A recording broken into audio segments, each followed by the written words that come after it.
Good morning students. Today we will discuss about protozoan disease. ठीक है, सबसे पहले हम करेंगे मलेरिया।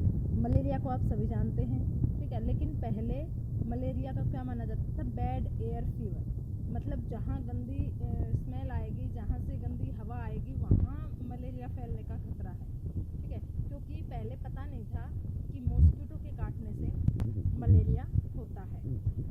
आपको पता है एनाफ्लिज मॉस्किटो होता है, फीमेल एनाफ्लिज मॉस्किटो, जिसके काटने से मलेरिया होता है। ठीक है, क्यों? क्योंकि उसकी स्लाइवा में प्लाज्मोडियम पैरासाइट प्रेजेंट होता है, प्लाज्मोडियम प्रोटोजोन प्रेजेंट होता है। Alphonse Laveran first person to try associate malaria to mosquito. Alphonse Laveran पहला आदमी था जिसने ये बताया था कि मलेरिया कहीं ना कहीं मतलब मच्छर से फैलता है। ठीक है, इसने मतलब एसोसिएट करने की कोशिश की थी कि मलेरिया मच्छरों से फैलता है। ठीक है, फिर रोनाल्ड रोस ने कंफर्म किया था कि मॉस्किटो ही होस्ट है मलेरियल पैरासाइट का। ठीक है, रोनाल्ड रोस ने क्या बताया कि मलेरियल पैरासाइट का होस्ट कौन है? मॉस्किटो। और इसके काटने से फिर वो पैरासाइट हमारी बॉडी में जाता है और उससे हमें क्या हो जाता है? मलेरिया। मलेरिया का मतलब ही है क्या है बेटा? Bad air. ठीक है, और एक बात ध्यान रखना, गैम्बूसिया फिश होती है। गैम्बूसिया फिश हालांकि एनसीईआरटी में दे रखा है, ये गैम्बूसिया फिश होती है जो मॉस्किटो के लार्वा खाती है। ध्यान रखना, कौन सी फिश मॉस्किटो लार्वा खाती है? Gambusia fish. ठीक है, malaria is caused by the toxin produced in human body by the malarial parasite. आपको पता है मलेरिया कैसे फैलता है? देखो, मच्छर ने काटा, मच्छर ने प्लाज्मोडियम पैरासाइट हमारी बॉडी के अंदर डाल दिया। अब जो पैरासाइट है वो कुछ टॉक्सिन प्रोड्यूस करेगा, टॉक्सिन प्रोड्यूस करेगा हमारी बॉडी में। कौन सा मलेरियल पैरासाइट है? मतलब कौन सा पैरासाइट है? प्लाज्मोडियम। और उससे हमें क्या होती है बेटा? मलेरिया होता है। ठीक है, फीमेल एनाफ्लिज मॉस्किटो ही काटती है हमें। क्यों? क्योंकि ब्लड लेने के लिए, ब्लड उसको अपने रिप्रोडक्शन के लिए जरूरी होता है। ठीक है, हमारा ब्लड। ओके, अब है कि जैसे कैसे होता है। देखो, मॉस्किटो है, मॉस्किटो ने बाइट किया, कोई भी हेल्दी पर्सन है उसको काटा, और ब्लड को सक करने के लिए, ताकि हमारा ब्लड क्लॉट ना हो जाए, वो क्या करती है? उसमें स्लाइवा मिक्स करती है अपना। ठीक है, जैसे स्लाइवा मिक्स करती है, और उसके स्लाइवा में क्या है? Plasmodium parasite. कौन से स्टेज में है? स्पोरोजोइट की फॉर्म में है। किस फॉर्म में है बेटा? स्पोरोजोइट की फॉर्म में। उसने जैसे ही काटा, स्लाइवा में से प्लाज्मोडियम पैरासाइट हमारे ब्लड में चला गया। ठीक है, ब्लड के थ्रू अब स्पोरोजोइट्स कहाँ जाएंगे? लीवर सेल्स में जाएंगे। तो ध्यान रखना ये बात, स्पोरोजोइट हमारे ब्लड में आ गया और ब्लड से कहाँ जाएगा? लीवर सेल्स में जाएगा। लीवर सेल्स का नाम बताना बेटा। ठीक है, ओके। 1 to 2 वीक्स रहेंगे लीवर सेल्स में, कोई सिम्टम शो नहीं करेंगे, वहाँ अपने आप को रिप्रोड्यूस करेंगे एसेक्सुअली। ठीक है, मतलब मल्टीप्लाई करते रहेंगे और लीवर सेल में आराम से रहेंगे। फिर वहाँ से ब्लड के थ्रू कहाँ जाएंगे बेटा? आरबीसी में जाएंगे। किस फॉर्म में जाएंगे? मेरोजोइट की फॉर्म में। ध्यान रखना, लीवर सेल्स में रहेंगे स्पोरोजोइट की फॉर्म में, हमारी बॉडी में एंटर करेंगे स्पोरोजोइट की फॉर्म में, और जब लीवर सेल से ब्लड में जाएंगे, आरबीसी में जाएंगे, रेड ब्लड सेल्स में जाएंगे, तो मेरोजोइट की फॉर्म में जाएंगे। ठीक है, और वहाँ पे भी ये अपने आप को मल्टीप्लाई करेंगे, और फिर यहाँ से गैमेटोसाइट में कन्वर्ट हो जाएंगे। कुछ गैमेटोसाइट मतलब गैमेट्स बन जाएंगे, मेल और फीमेल। अब ये मेल और फीमेल गैमेट वापस जब कोई मॉस्किटो बाइट करता है तो उस मॉस्किटो की बॉडी में चले जाएंगे। ठीक है, और वहाँ पे उस मॉस्किटो के मिड गट में, उस मॉस्किटो के स्टमक में क्या होंगे? ये गैमेट्स फर्टिलाइज होंगे, डेवलप होंगे, और डेवलप होने के बाद डेवलपमेंट होगी उनकी, और डेवलपमेंट के बाद जब स्पोरोजोइट फॉर्म में आ जाएंगे, तो स्पोरोजोइट फॉर्म से कहाँ चले जाएंगे? स्पोरोजोइट फॉर्म में स्लाइवरी ग्लैंड के पास।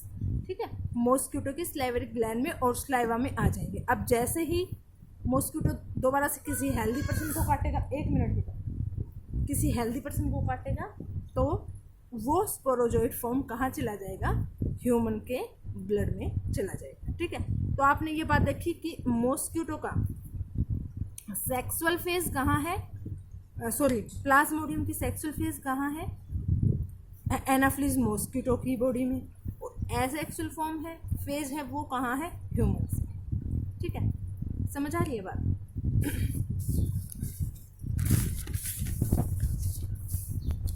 प्लाज्मोडियम्स sexual phase in mosquito, asexual phase in humans.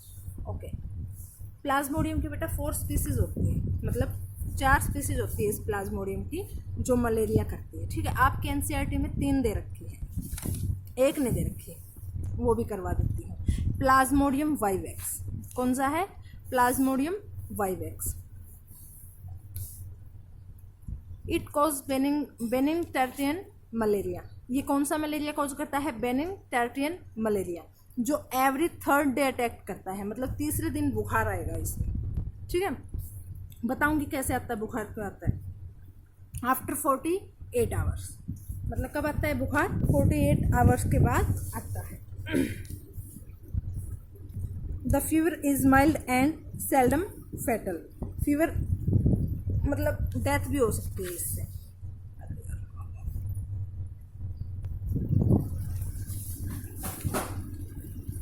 इसके बाद है plasmodium ovale, it also cause benign tertian malaria which recurs every 48 hours, ये भी थर्ड डे इसमें बुखार आएगा। लेकिन ये स्पीसीज केवल अफ्रीका और अमेरिका में मिलती है, यही नहीं दे रखी है एनसीईआरटी में, क्योंकि इंडिया में नहीं होती है। अब है प्लाज्मोडियम मलेरिया, इसको क्वार्टाइन मलेरिया बोलते हैं बेटा, मतलब इसमें क्या होगा, 4th डे पे बुखार आएगा। ठीक है, 72 आवर्स, और ये ज़्यादा कॉमन नहीं है, ये नहीं दे रखा होगा एनसीईआरटी में। प्लाज्मोडियम फैल्सीपेरम, सबसे मतलब जो फैटल है, डेंजरस है, वो यही है। It alone is capable of causing 3 types of malaria, ये अकेला ही 3 टाइप के कर देगा। ठीक है, क्वांटिडियन मलेरिया विच अटैक्स ऑलमोस्ट डेली, ये डेली भी कर सकता है। मेलिग्नेंट टर्टियन मलेरिया बोलते हैं इसको, क्या बोलते हैं, malignant tertian malaria which occurs every 48 hours but is very severe and often fatal, और ये बहुत खतरनाक होता है, इससे डेथ हो सकती है। इरेगुलर मलेरिया, कौन से मलेरिया को बोलते हैं, जो प्लाज्मोडियम फैल्सीपेरम से हो सकता है, मतलब इसका कोई वो नहीं, 72 आवर्स पे भी अटैक कर सकता है, 48 आवर्स पे भी। ठीक है, ये ट्रॉपिकल रीजन्स में मिलता है। इंडिया में ट्रॉपिकल रीजन है अंडमान निकोबार द्वीप समूह, और मैंने शायद बताया हुआ है कि ये प्लाज्मोडियम फैल्सीपेरम जो पैरासाइट है, ये हमारे इंडिया में अंडमान निकोबार द्वीप समूह में मिलता था, है ना, और ये सबसे भयानक था। काला पानी क्यों बोलते हैं अंडमान निकोबार को, मैंने आपको बताया हुआ है, क्योंकि प्लाज्मोडियम फैल्सीपेरम के काटने से जो मलेरिया होगा उसमें क्या होगा बेटा, वो मलेरिया होगा, और जो लास्ट स्टेज होगी तो जिसको मलेरिया हो रखा है उसको ब्लैक यूरिन आएगा। ठीक है, ब्लैक यूरिन पास होगा और फिर उस पर्सन की क्या हो जाएगी, डेथ हो जाएगी। इसीलिए उसको काला पानी बोला जाता था। और अंग्रेज़ क्या करते थे, हमारे जो क्रांतिकारी थे उनको वहाँ उस जेल में डाल देते थे कि हम नहीं मारेंगे, इनको नहीं मारेंगे, लेकिन एक्चुअल में उन्हें पता था कि वहाँ पे मच्छर इतने हैं, कभी ना कभी उन्हें मलेरिया होगा, और ये मलेरिया हो जाएगा प्लाज्मोडियम फैल्सीपेरम वाला, तो उसका मरना तय है। ठीक है, एक बात और बेटा, जब आरबीसी में प्लाज्मोडियम एंटर करता है और जब उसको रैप्चर करके बाहर निकलता है ना, देखो पहले लीवर सेल्स में था, लीवर सेल्स से कहाँ जाएगा, आरबीसी में, और जब आरबीसी में वहाँ पे रहता है और जब आरबीसी को बस्ट करके बाहर निकलता है ना, तो एकदम से हमारी बॉडी क्या देखती है कि ये क्या हो रहा है, कौन आ गया एकदम से। ठीक है, इससे पहले तो उन्हें नहीं पता, क्योंकि वो हमारी आरबीसी के अंदर है, तो एकदम से पूरी बॉडी कपकपाती है, जिससे बोला जाता है कपकपा के बुखार आया, कपकपा के बुखार आया। और जैसे ही क्या ठंड लगेगी एकदम से, क्योंकि मसल्स कॉन्ट्रैक्ट करेंगे, और जैसे ही मसल कॉन्ट्रैक्ट करेंगे हमारी आर्मी यानी कि WBC क्या हो जाएगी, तैयार हो जाएगी उससे लड़ने के लिए। और जैसे ही उनकी लड़ाई होगी तब क्या होता है बेटा, फीवर आता है ना। किसी भी 2 बंदे की लड़ाई होती है, माहौल गर्म नहीं हो जाता है, वैसे ही वहाँ पे भी माहौल गर्म हो जाता है और हमें फीवर आता है। ठीक है, समझ आई बात। और आरबीसी में ये जब मलेरिया होता है तो डॉट बन जाते हैं, जिसको स्नोफर्स डॉट बोला जाता है। क्या बोला जाता है, स्नोफर्स डॉट। ठीक है, लेकिन जो प्लाज्मोडियम फैल्सीपेरम से जो मलेरिया होगा उसमें बनते हैं बेटा मोरर क्लेफ्ट्स, मोरर्स डॉट या मोरर क्लेफ्ट्स। और आरबीसी में अगर प्लाज्मोडियम वाइवेक्स या वोवेल से होगा तो बनेंगे सोफर्स डॉट। कौन से डॉट, सुपर स्पॉट, मतलब आरबीसी में स्पॉट्स बन जाएंगे छोटे छोटे। पूछा जा चुका है, ये देख लेना। ब्लैक वाटर फीवर मैंने आपको बता दिया, इसमें क्या होती है बेटा, आरबीसी बहुत ज़्यादा वो बर्स्ट हो जाती है और इसको हीमोलाइटिक एनीमिया भी बोला जाता है, ठीक है। और जब यूरिन में ब्लड आने लगता है तो इस कंडीशन को हम बोलते हैं हीमोग्लोबिनुरिया, ठीक है। बिलीरुबिन पिगमेंट की अमाउंट बढ़ जाती है। मलेरिया का वैक्सीन भी है RTS-S। अच्छा, मलेरिया समझ आए। एक बार NCERT जरूर पढ़ना है इसकी, ठीक है। और जो NCERT का डायग्राम है यही है जो मैंने बता रखा है, बस उसको थोड़ा और डायग्राम वायग्राम बना के एक्सप्लेन कर रखा है, तो उसको एक बार रीड जरूर करना है, ठीक है। इसके बाद हाँ बेटा, इसके बाद अमोबिक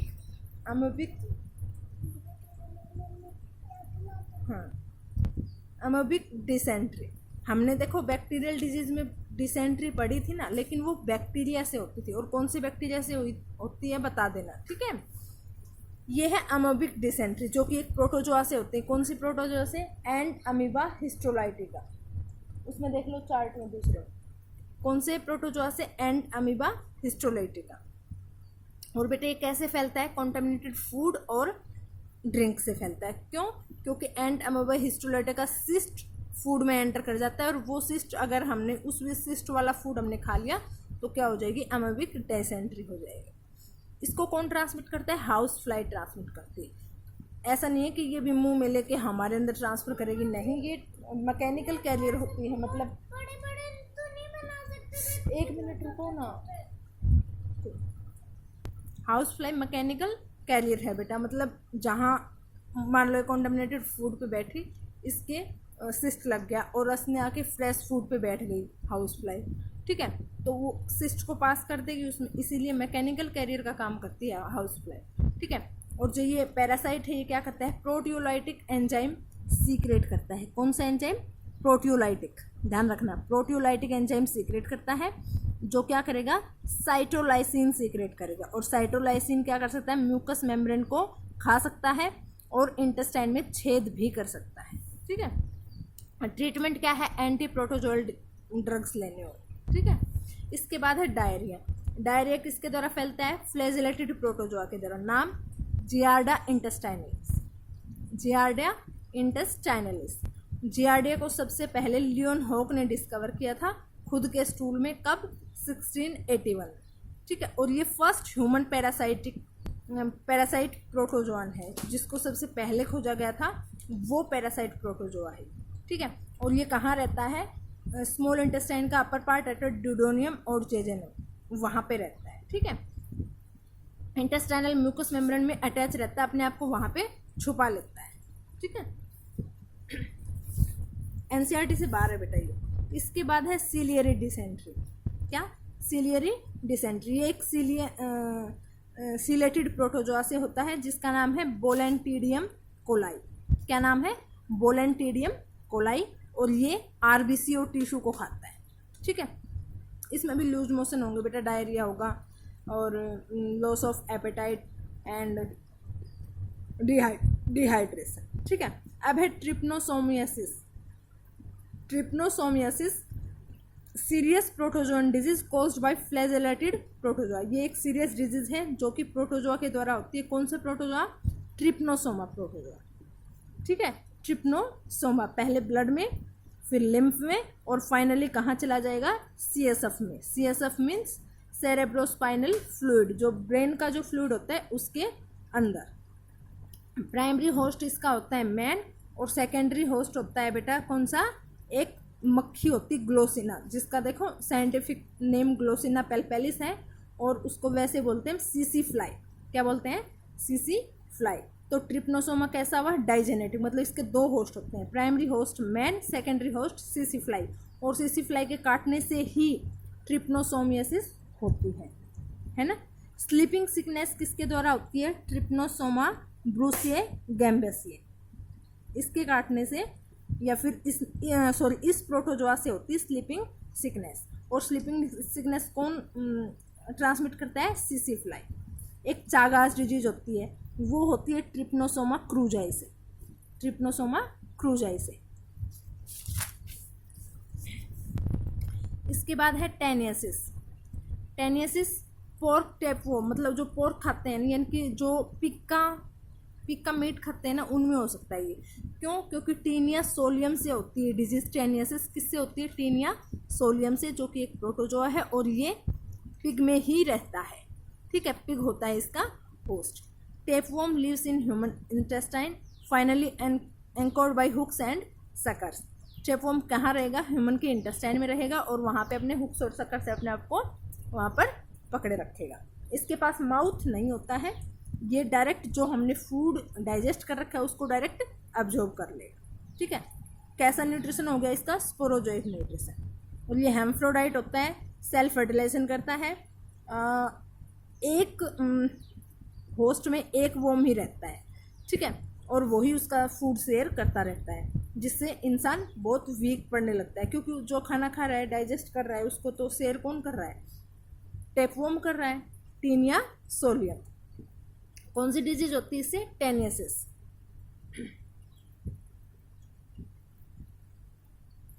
टीनिया सोलियम की लार्वल स्टेज होती है सिस्टोसेरकस सेलुलोस, और ये दूसरा होता है टीनिया सेजिनेटा, जो कि गाय पे रहता है। ठीक है, जो बीफ खाते हैं उनको हो सकती है ये, और इसका लार्वा है सिस्टिकर्कस बोविस। ओके, इसके बाद डिजीज है एस्केरियासिस। कौन सी? एस्केरियासिस। ये किसके द्वारा होती है? एक राउंड वर्म के द्वारा होता है, जिसका नाम है लुम्ब्रिकोइड्स। क्या नाम है? लुम्ब्रिकोइड्स। और ये भी स्मॉल इंटेस्टाइन में ही रहेगा ह्यूमन के में। It lies free having no organ for attachment. इसे अटैचमेंट के लिए कोई ऑर्गन की जरूरत नहीं है, ये आराम से फ्रीली रह लेगा। और ये भी क्या करता है? जो फूड हमने डाइजेस्ट कर रखा है उसी को सक कर लेगा माउथ के द्वारा। अगर इसके पास माउथ है और माउथ से सक कर रहा है तो इसका न्यूट्रिशन होगा होलोजोइक न्यूट्रिशन। ये बच्चों में ज़्यादा होते, कहते हैं पेट में कीड़े पड़ गए, वो है एस्केरियासिस। ठीक है, इसके लिए एल्बेंडाजोल ली जाती है। इसके बाद है बेटा फिलेरियासिस। दूसरा नाम है एलिफेंटियासिस। क्या नाम है? एलिफेंटियासिस। और ये किसके द्वारा होता है? एक फिलेरियल वोम है जिसका नाम है वुचेरिया बैंक्रोफ्टाई। बहुत इंपॉर्टेंट है। किसके द्वारा होता है? वुचेरिया बैंक्रोफ्टाई। और इस डिजीज में क्या होती है? लेग्स बहुत, मतलब एलिफेंटियासिस डिजीज नाम दिया जाता है इसको। क्यों? क्योंकि हाथी पाव ना, पैर हाथी का जैसा हो जाता है, मतलब इतनी स्वेलिंग आ जाती है। स्क्रोटम में भी स्वेलिंग आ जाएगी, और जो बॉडी पार्ट हैं, अदर बॉडी पार्ट्स हैं, उनमें भी स्वेलिंग आ जाएगी। इसीलिए इसका नाम है एलिफेंटियासिस। ठीक है, क्यों? क्योंकि इसमें पैर हाथी के जैसा दिखने लग जाता है। और ये कैसे फैलता है? Culex mosquito. क्यूलेक्स मॉस्किटो के काटने से फैलता है बेटा। किससे? Culex mosquito. क्यों? क्योंकि ये कैरी करता है वुचेरिया ब्रोंक्राफ्टाई को, है ना, जो कि एक फिलेरियल वोम है। The worms live in lymphatic system. Worm कहाँ पे रहता है? लिम्फेटिक सिस्टम में रहेगा। कहाँ रहेगा? लिम्फेटिक सिस्टम में। और यहाँ पे वो अपने यंग वन को प्रोड्यूस करेगा, किसका? माइक्रोफिलेरिया। और ये माइक्रोफिलेरिया ही डिजीज करता है। ठीक है, समझ आए?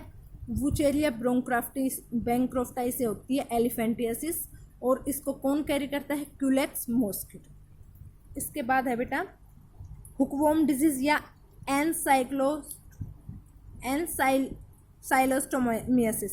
एनसाइलोटोमियासिस ये एक हुकवॉर्म के द्वारा होती है, एनसाइलोस्टोमा ड्यूडेनल के द्वारा। ये स्मॉल इंटेस्टाइन में रहेगा, वॉल्स पे चिपक जाएगा, और ये ब्लड और बिट्स ऑफ म्यूकस मेम्ब्रेन खाता है।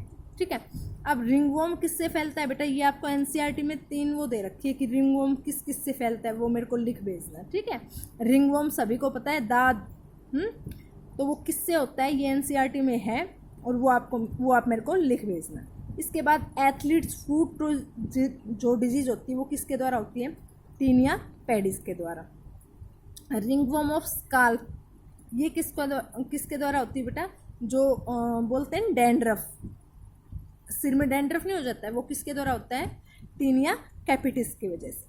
टीनिया कैपिटिस की वजह से। ठीक है, और ringworm of skin specially thigh of leg.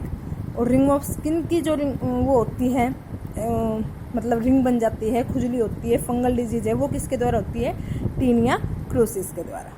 ठीक है, रिंगवर्म ऑफ स्काल्प यानी कि डैंड्रफ किससे होता है? टीनिया कैपिटिस से। एथलीट्स फूट किससे होती है? टीनिया पेडिस से। और रिंगवर्म नॉर्मली जो दाद होता है वो किससे फैलता है, एनसीईआरटी में है, ये आप तीनों मेरे को लिख भेजना, ठीक है। इसके बाद आप बताना कि कौन सी डिजीज़ है जो कंप्लीटली इरेडिकेट हो चुकी है, वो कौन सी है, ठीक है। मम्प्स कौन से वायरस से होता है, मेसल्स कौन से वायरस से होता है, और चिकन पॉक्स कौन से वायरस से होता है, ठीक है। अब इसके बाद सारी डिजीज़ हो गई हमारी कंप्लीट। अब हम करेंगे इम्यूनिटी पे, कल लेक्चर लेंगे इम्यूनिटी पे, ठीक है। थैंक यू बेटा।